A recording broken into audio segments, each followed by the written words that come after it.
Two, three. Hello world, welcome to the Journalist Chat today, and we have a special guest from different part of the world, and we have a guest from Myanmar, and we have a guest from Dhaka, Bangladesh, and one of the amazing journalists right now joining with us. His name is Steve Tickner, and who has been working Bangladesh, Myanmar, Thailand, and Afghanistan border since 20 years. And also, the pride of Bangladesh, Shafiqul Alam, who has been serving Agency of France Press 15 years, 4 months. So please welcome our guest tonight. Thank you, Tutor. Salman. Yeah, hello, Shafiq Bhai. Okay. How are you? I'm fine. Yes. Sorry, I missed. No problem. Steve, how are you? I'm good, thank you. Very good. It's a little difficult to work at the moment with the. I think there is a technical problem from different part of the area. So, Steve, if you please share with us about the present situations of the area you are living. So, I think it will be amazing for the audience. Yes. Okay. Let me just switch something off here. The current situation here, like everywhere, involves the problem with the COVID-19 virus. So it becomes, we can't travel, we can't go to stories properly, everybody's working from home. Now, if you're working as a journalist or a photographer, it's not always practical to work at home. You do need to get outside to people, shoot video. So that's quite impossible. In terms of the war, there's a lot of conflict at the moment in Myanmar. Steve, can you please make your sound louder? Yeah, there's quite a lot of conflict in Myanmar. It's between the Burmese army and the ethnic groups, and this is affecting the border in Rakhine with Bangladesh quite a lot. It's creating quite a lot of problems there. So yeah, it's not easy to work here. So Steve, we know that you have been covering the audience, so there's some technical problem, and Steve's joined from the Myanmar, and he's right now in Myanmar, and we are trying to join the Shafiqul Alam from Dhaka, and he's the bureau chief of Agency of France Press, and Steve's basically working for a long time in this issue. So Steve, if I ask you, like, what made you interested to do this job? Oh, I'm sorry, Susan, you're breaking up a little bit there. We're struggling with the internet a little bit tonight.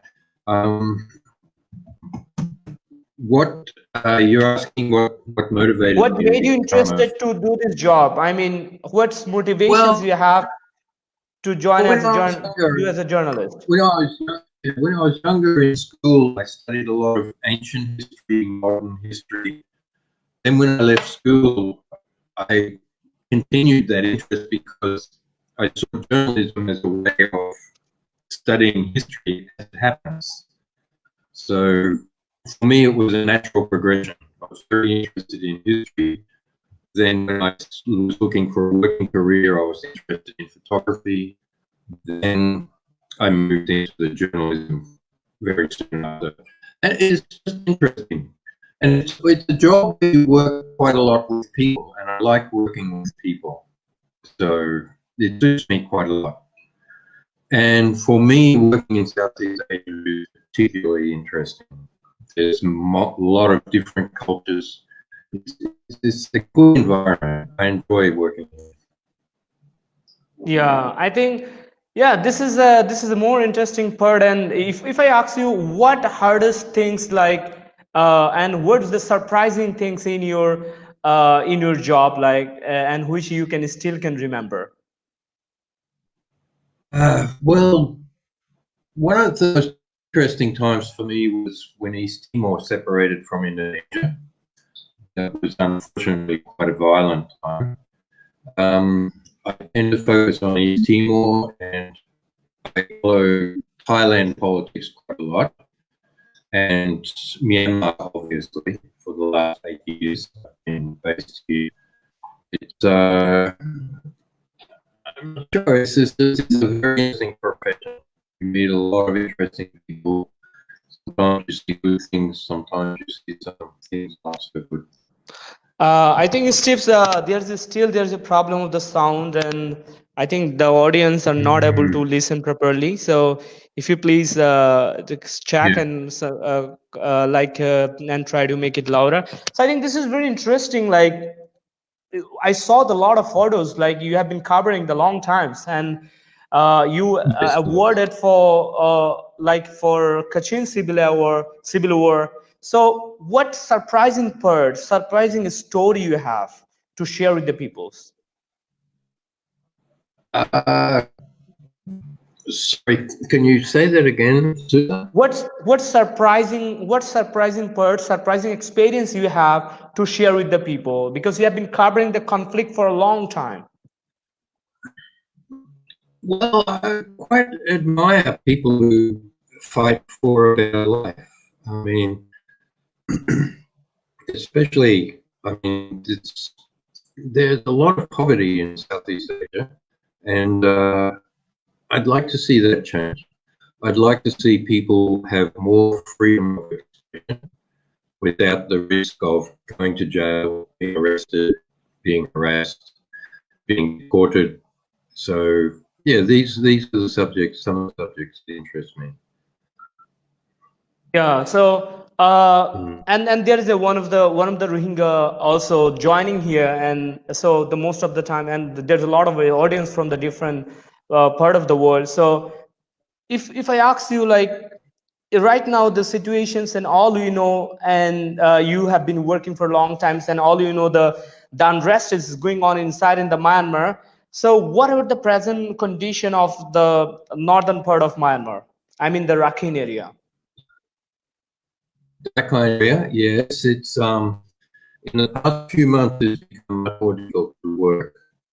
This is because there's always been a problem in Rakhine between the Arakan and the Muslim Rohingya population, Yeah. but that became quite serious, as you well know, in 2017. Yeah. But it's been ongoing for a long time. But now what's happened is, apart from that situation, and there's still harassment, there are still people in IDP camps. They can't leave, If they're sick, they're not allowed to leave and go to the hospital. There's a lot of harassment, discrimination. But on top of that now, we have the Arakan Army, which is the Arakanese ethnic group, and they're in a major conflict now with the Burmese army. And this makes it impossible for any aid workers to enter the area. Journalists certainly are not allowed to enter that area and report freely. So it's becoming quite, and also what is making the situation more complex in Myanmar this year is in November there's another general election. So we're not quite sure. Oh, I'm sorry, my audience. So basically, I was so excited, and also the audience was so excited to talk. And today there's a very technical problems, and I'm sorry to my audience. So yeah, you are here, please. Yeah, sure. So yeah, this particular year, even putting aside the COVID-19 problem, for me in Myanmar, it's a very complex year because of the election coming. There's still ongoing conflict with the ethnic armed groups, and our journalists is becoming particularly hard. In recent weeks, we've had several journalists arrested and charged for reporting on the Arakan Army. They've now been, what has happened with them is they've been declared a terrorist group. So now journalists, if there's an incident or a conflict, journalists will get statements from the Myanmar Army, and then normally we would go to the Arakan Army and ask for their side of things. Now the Army has declared them as a terrorist group, and that makes it illegal to contact them or talk to them in any way. So if you interview somebody representing the Arakan Army, you can then be arrested for supporting terrorism. And we have 2 journalists that are in hiding at the time because of these laws. It's a difficult place to work. For journalists, it is. I think it's the same. A lot at the moment in the region, it's become much more difficult to work as a journalist than possibly 10 years ago. Yeah.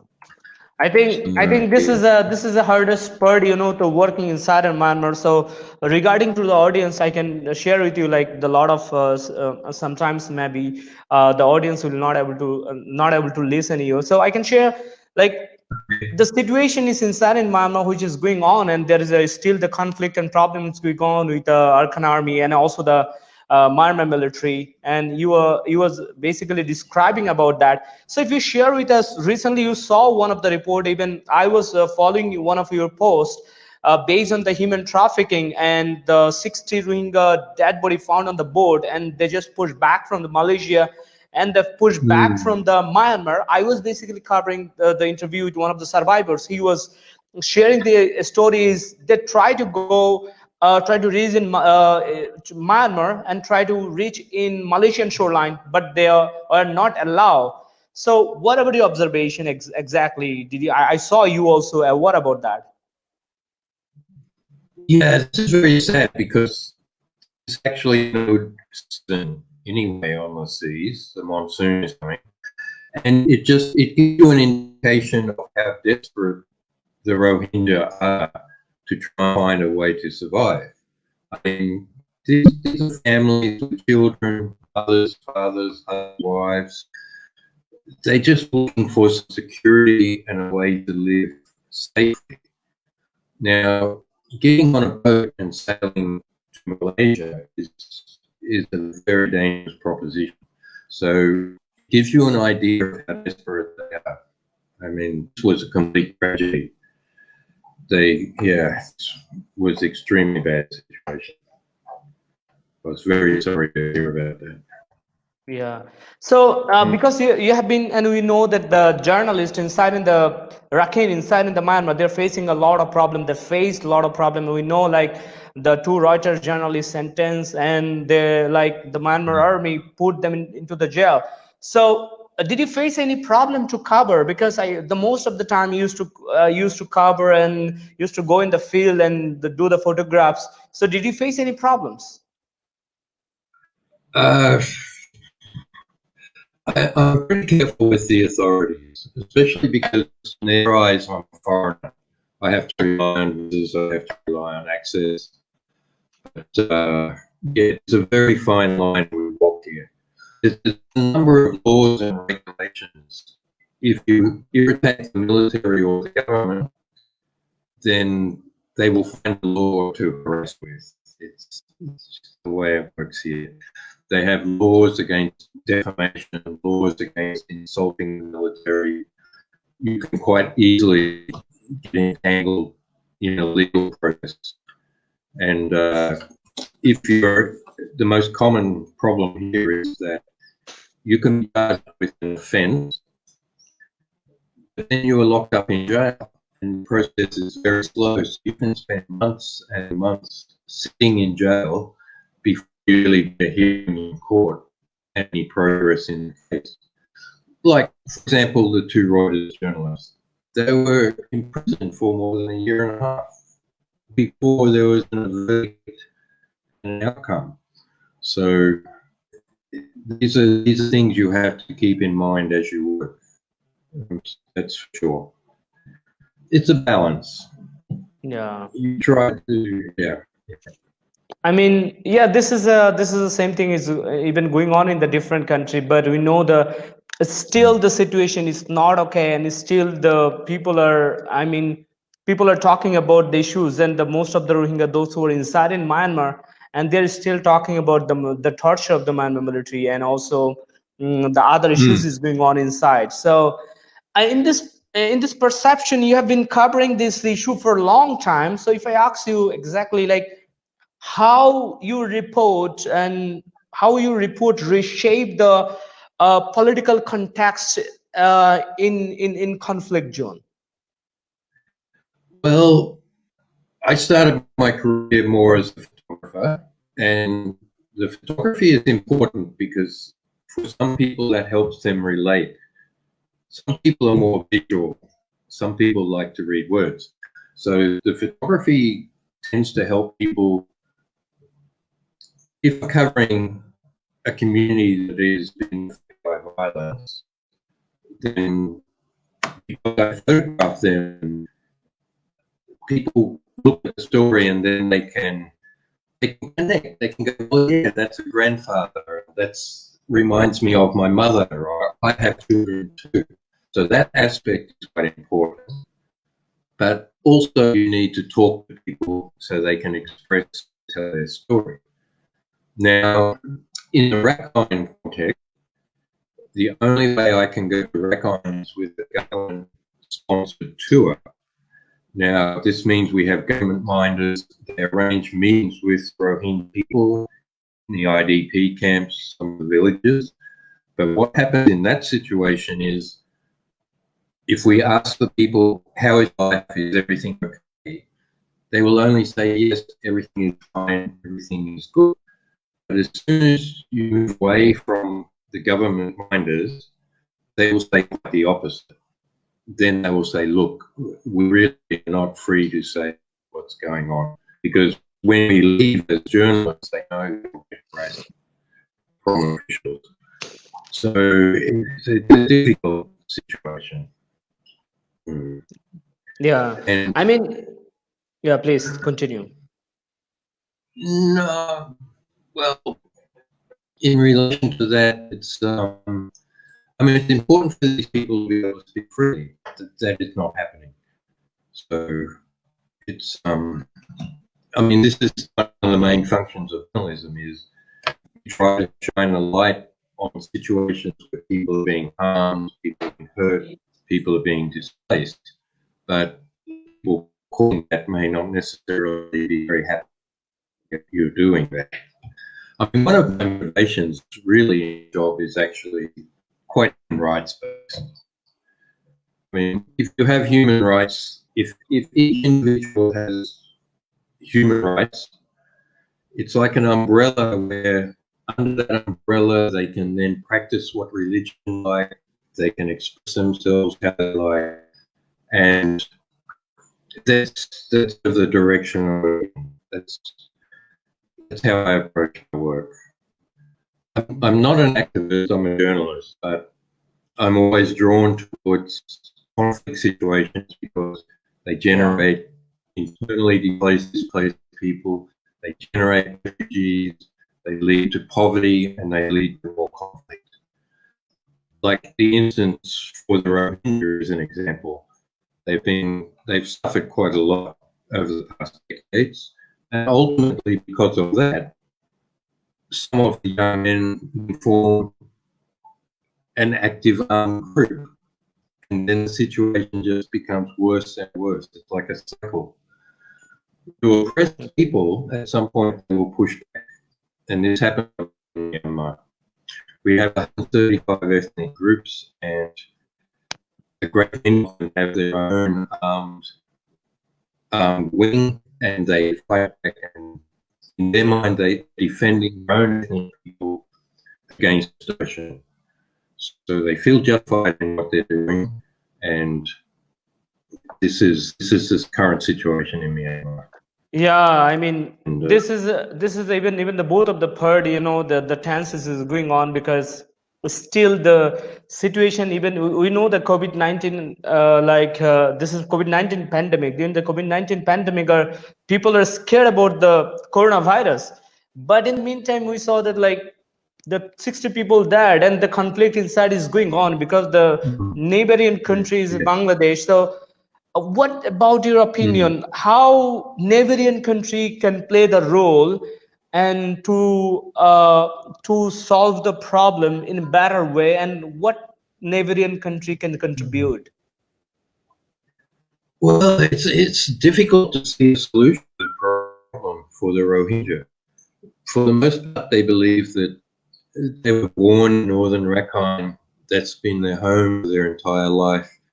That is where they want to return to. For Bangladesh, it's an enormous problem to have 1 million people on the border that they are now responsible for. And yeah, it's difficult to come up with a solution for this. It's very difficult. A lot of the problems can't be solved until possibly things improve politically inside Myanmar. If you can understand what I mean by that. It's very hard to say what can happen for Rohingya people at this point. And then on top of all of that, we have this very serious health problem overlaying everything. So I'm not particularly optimistic at the moment. Yeah, you're not optimistic on that. No, there's no conclusion yet. If I ask you like this is, yeah, please. Yeah, sorry. I thought it was good that the UN has asked for a global ceasefire with conflict, but with that in place in Myanmar, things might improve a little bit. Aid workers could get in, healthcare workers could get in, and things will get worse. But that's not being accepted by the Burmese army at the moment. They have a different attitude about that. Yeah, there's one of the comments. So please, audience, if you like, if you feel free, you can comment like the sound is okay or not. So King Mong, the writer, one of the questions like, what is your opinion on delaying Rohingya returning from Bangladesh to their original country, Myanmar, since 2 years ago? He's a Rohingya leader, and I think so. What about your answer? Yeah. Well, it's not so much my opinion as how the Rohingya feel, and they don't feel safe when they think about coming back to Myanmar. They don't feel the circumstances are safe for their security. It's, I mean, the events that happened were quite horrible. Some of the descriptions are quite terrible of what took place. So they live in poverty. They live in Kutupalong, Cox's Bazar region, but they don't really have a lot of choice. It's and the conditions are clearly not good for their return. A lot of them would strive to reclaim land. Yeah, and if you also added one of the things, what are the present condition of the Rohingya, those who are living inside in Myanmar? Like there's a lot of Rohingya still living in, Mongdo, Butidong. So what are their present conditions? Well, they're surviving. I think there's still discrimination and harassment going on. By what I've told recently, they feel afraid. They feel very afraid, and this is not a very good way to live. It's on a day-to-day basis they're afraid, and they're still living in a village environment, but they're Yeah, so the audience, so today there's a very technical problem, and I'm sorry to say. So basically we are listening the Steve Tickner, who has been covering Bangladesh, Myanmar, Thailand, and also the Afghanistan for a long time, and he has been covering 20 years in this area, and he's awarded for covering the civil war in Kachin. So I asked him what the present conditions right now of the inside in Rakhine and inside in Myanmar, and where still the people are living, still the Rohingya people are living. So he's sharing one of the story. This is like still the Rohingya, those who are living inside in Myanmar, they're not good, and they're just surviving, and they're facing a problem, and they're afraid every day. And he was also talking about how journalists facing a problem inside in Myanmar, and also because he's been covering the long time for the Frontier Myanmar as a photo editor, and he writes on different issues, and he also cover. So in these circumstances, we try to understand the situations. What can neighboring country can play the role? So he was sharing like Bangladesh is a country where like Bangladesh, there's around 1 million Rohingya people, those who are living here, and in the moment, this is a time to the other country to take the responsibility rather than Bangladesh.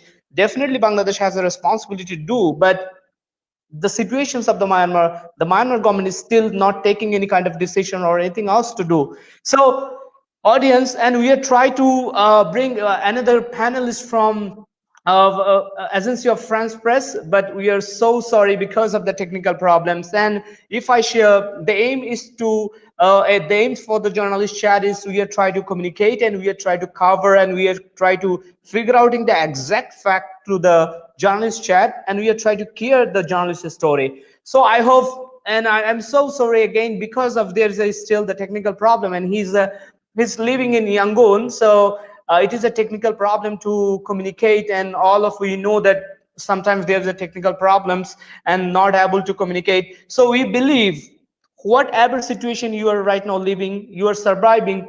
The one of the problem is the COVID-19 coronavirus, and this situation, all we are trying to stay at the home and all we are trying to communicate, because we believe during the time of lockdown, conversations, communications, recreations, entertainment, kindness, and love is on lockdown. And we believe the human rights, and we believe every human being have a right to talk and have a right to survive as a human. So the audience, I hope the next time I will join with another guest from the another part of the country. So please stay tuned and also the wait for the next show. Bye bye for tonight.